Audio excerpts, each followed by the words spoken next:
All right, guys, welcome back to the channel, Paladin Piper. So, Graybo Duke 89. Hey, I don't know, Eric, I don't know if you're a newcomer to the YTPC. I think you've been around for a while, but you've been newer making videos. Sent me this blend and said it was kind of a sleeper blend to him, and he was pretty amazed by it. Now, traditionally, I am not a huge Cornell and Deal fan until their stuff has aged a little bit. I do like some of their Burleys and a couple of their English offerings. And one crossover fairly well, but all of them I think just do so much better with age. But this is a limited edition run, second round I think, maybe third, and that is St. Espresso, like you saw.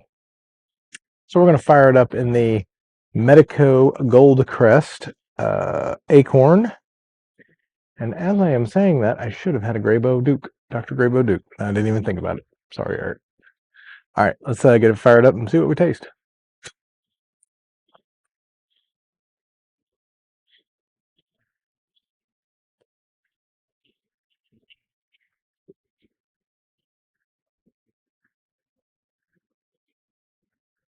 So it says that it's just a blend of Cavendishes.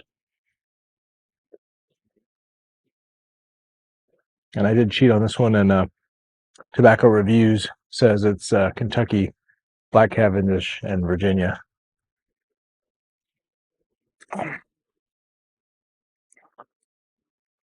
Moisture wasn't bad out of the 10.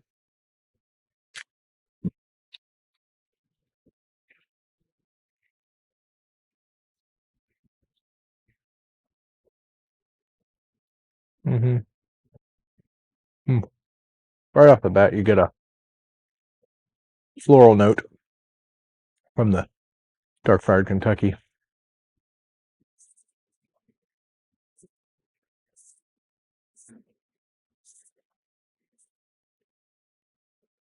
Burns a tad hot to me. Not bad. Definitely kind of that dark fired Kentucky, and maybe that's what they did was they Cavendished dark fired Kentucky. And DFK, to me, again, if used correctly and the way it's done, can be super good in a blend. It can really enhance the blend, but a dark fire Kentucky heavy blend to me kind of overpowers things.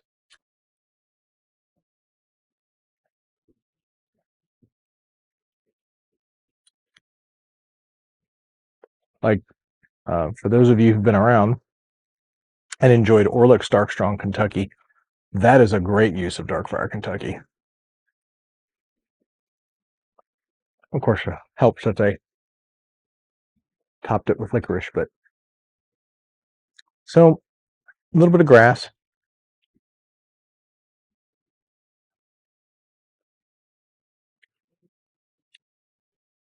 That kind of floral, almost soapy dark fire Kentucky, almost a little bit of like cigar kind of esque kind of. A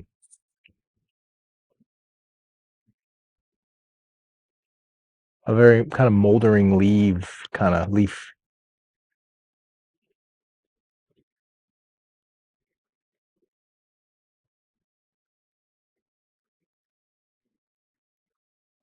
Little coffee note there.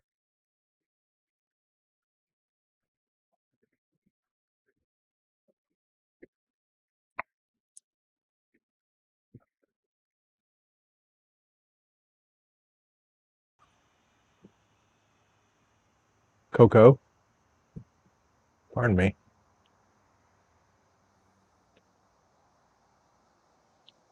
Kind of some nutty, earthy cocoa.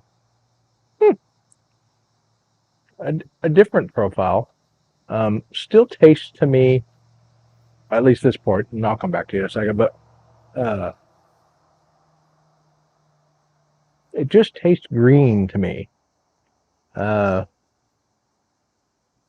Like it was picked too young. But I will smoke this down and come back to you at the final third and give you my final thoughts on Warped Saint Espresso. Don't go anywhere.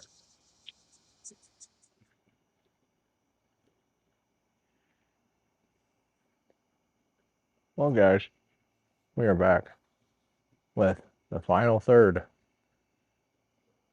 of Warped St. Espresso. Thanks for sticking with me. So,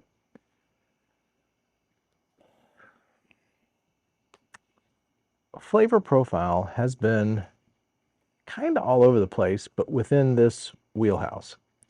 Nuttiness, cocoa, floral from the Dark Fire Kentucky, a very dry finish, almost cigar-like dry finish, white wine kind of dry finish, and then a little bit of vanilla that kind of comes out with a nutty base, earthy base on the retrohale. Excuse me, from the amount of burley that's been with it. I thought my wife might come out here, so I took a little longer to see what she thought of the patio note, but she hadn't come out yet. So, from what I smell, it smells a little caramelly with some burley, which I like. Nicotine has ticked up to a medium. It started off as a mild. In this final third, it has definitely a solid medium. And there's this undertone to this that I'm going to stick with my guns and just say it's green. It's a green leaf. I mean, it's like, and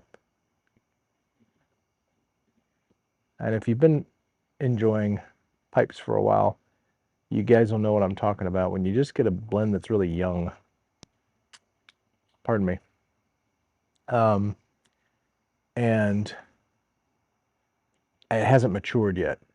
And that's common with Cornell and Deal. Not that it's bad. People, I think a lot of people enjoy that. But I think the thing is that probably C&D is thinking, well, if you age it, excuse me, it becomes its own thing. And it very, very well may. And I can attest, Big and Burley, Epiphany, Star of the East, Pegasus,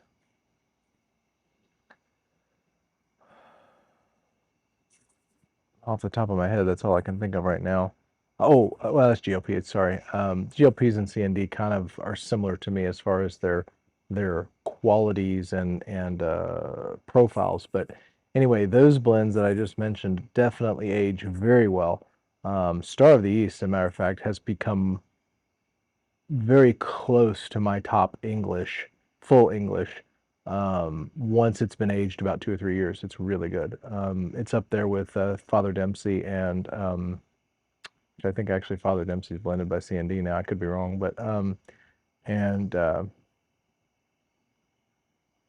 Robert McCon or Tree Mixture by Robert Lewis. So pros of this, it's got a nice flavor profile. I like the burleys. Cons are it's green, and the cigar dry note for me detracts from it. I used to be a heavy cigar smoker. I'll admit that. And I never knew how, when I say drying, I mean, if you guys have ever had white wine or a very dry red wine, like a Chianti or a, taking me back, like a Merlot wine that just is very, just dry, it just leaves your mouth feeling like all the spit's been sucked out of it. It has that feeling to me, and I don't like that. But I am curious to see how this will age. So I'm not going to throw it away. I'm not going to give it on yet. I'm going to probably put, oh, what I might do is put half in a jar and leave half in the tin and kind of see what happens. See what I get. But it's not horrible. For me, it's a C. It's middle of the road. But if you guys love C&D blends, this may be for you. All right, guys. Thanks for joining me on this little adventure, and getting a little cooler in the evenings now, so fall's around the corner. And with that, we will see you on another Paladin Piper video very soon. Take care, guys.